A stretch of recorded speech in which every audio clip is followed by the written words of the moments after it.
उत्तर प्रदेश के बहराइच का इलाका और आदमखोर भेड़ियों का खौफ। आज हम बात करने जा रहे हैं उत्तर प्रदेश के बहराइच के इलाके में फैले भेड़ियों के खौफ की।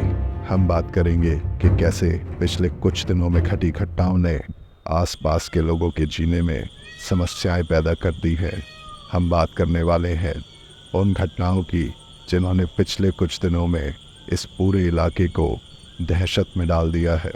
ये बात 1 सितंबर 2024 की है, जब एक माँ अपनी 3 साल की बच्ची के साथ सो रही थी।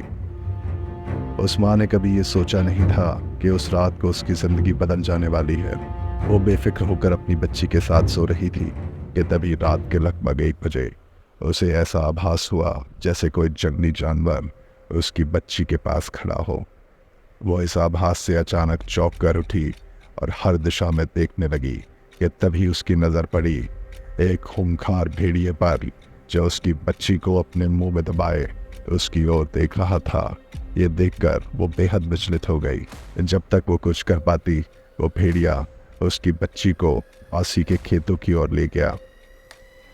जब उन्हें बच्ची की तलाश शुरू की तो लगभग 1 किलोमीटर दूर पासी के खेत में उस बच्ची को पाया। उस बच्ची को देखकर सबके होश उड़ गए। वो बेहद विचलित कर देने वाली घटना थी। उस बच्ची के दोनों हाथों को भेड़िया खा चुका था और उस बच्ची को अफसोसन बचाया ना जा सका।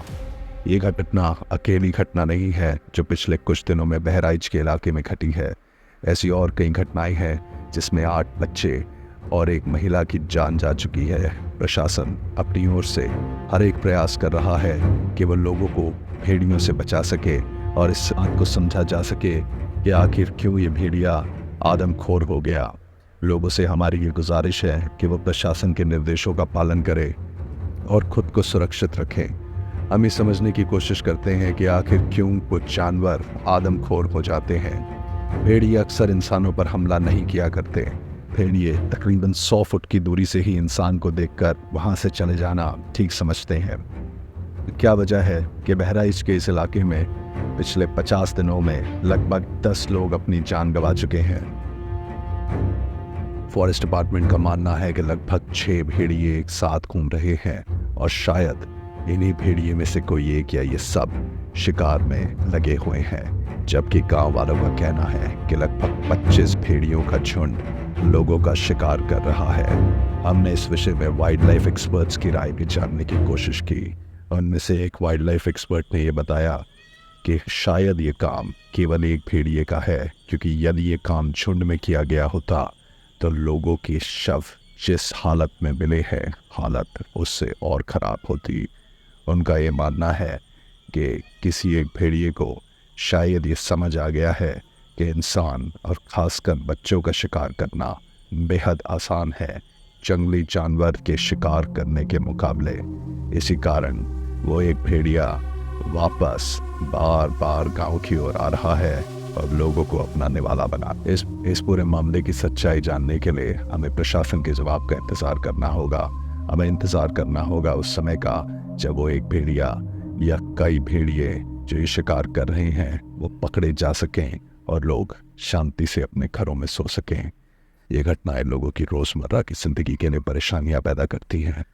ये बात बेहद ज़रूरी है कि जल्द से जल्द इन भेड़ियों को पकड़ा जा सके और प्रशासन अपनी पूरी कोशिश कर रहा है कि दिन रात मेहनत कर वो लोगों को चैन की नींद वापस दे सके। हम इस बात की कामना करते हैं कि ह्यूमन वाइल्ड लाइफ कॉन्फ्लिक्ट जल्द से जल्द निपटाया जा सके और कोई भी इंसान अपनी ज़िंदगी ना गंवाए। कभी कभी मैं ये सोचता हूँ कि आखिर क्या कारण है कि देश भर से हमें ये खबरें सुनने को मिलती है जहाँ कोई ना कोई जानवर आदमखोर हो जाता है। हमने हाल फिलहाल के दिनों में उत्तराखंड में बाघों के आदमखोर साये को देखा, जहाँ तकरीबन 10 से 11 लोगों ने अपनी जान गंवाई। अब बहराइच में हो रही ये घटनाएं हमें इस सोचने पे मजबूर करती हैं कि आखिर हम क्या कदम उठा सकते हैं जिससे कि ऐसे कॉन्फ्लिक्ट फ्यूचर में अवॉइड किए जा सके। मेरा ये मानना है कि जंगल के आसपास लगे गांव के लोगों को ये समझाना बेहद ज़रूरी है कि उनके जंगलों में कौन कौन से जानवर रह रहे हैं और उनसे सुरक्षित दूरी कैसे बनाई जा सकती है। मेरा ये भी मानना है कि यदि इंसान जंगलों की ओर कुछ कम जाएंगे तो शायद ऐसी घटनाओं को अवॉइड किया जा सकता है।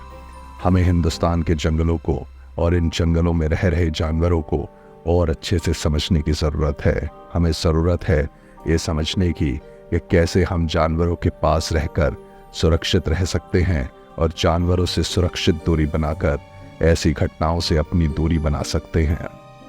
जब मैं बचपन में जिम कॉर्बेट साहब या केनेथ एंडरसन साहब को पढ़ा करता था और ऐसी घटनाओं के बारे में पढ़ा करता था तो बेहद रोमांचित हो जाया करता था। मैं ये सोचा करता था कि हम जैसे लोगों के लिए तो जंगल में जाकर टाइगर, भालू या भेड़िए को देख पाना ही बड़ी चीज़ है। क्या ऐसा भी समय कभी रहा होगा जब ये जानवर इंसानों का शिकार किया करते होंगे?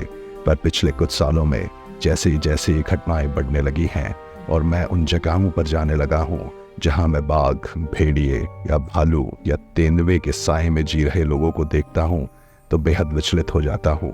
तब समझ में आता है कि रोमांच और सच्चाई का फर्क इतना खतरनाक हो सकता है कि वो लोगों की जिंदगी तबाह कर सकता है। किताबों के बाहर एक दुनिया है और जब किताबों का रोमांच सच्चाई में तब्दील हो जाता है तो कई बार हाथ से घट जाते हैं। ऐसी और घटनाओं की जानकारी रखने के लिए आप हमारे YouTube चैनल को सब्सक्राइब करें। हम इन घटनाओं पर नज़र बनाए हुए हैं और आप तक इन बातों को पहुंचाते रहेंगे।